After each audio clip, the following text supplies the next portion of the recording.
యేసుక్రీస్తు నామంలో బెతస్తా విడుదల పరిచర్య తరపున మీ అందరికీ ప్రేమపూర్వకమైన వందనాలు. ఇది నా వాక్య ధ్యానము. భూలోక నివాసులందరి వైపు ఆయన చూచుచున్నాడు. కీర్తనల గ్రంథం 33వ అధ్యాయం 14వ వచనం.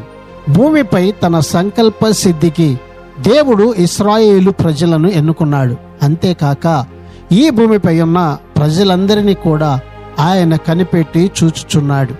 ఎక్కడెక్కడ జరుగుతున్నదంతా ఆయనకు తెలుసు. ఆయనకు మరుగైనటువంటి చోటు ఏదీ కూడా లేదు.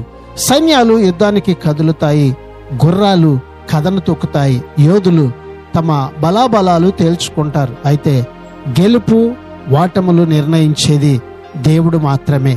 ఆయన అన్ని విషయాలను తన మహిమార్థం, న్యాయవంతుల శ్రేయస్సు కోసమే ఏర్పాటు చేస్తూ ఉంటాడు. ఇది నా వాక్యాన్ని బట్టి దేవుని సామర్థ్యము చేత బలవంతులమై ముందుకు కొనసాగేటువంటి ధన్యతను ప్రభు మనందరికీ దయచేయునుగాక.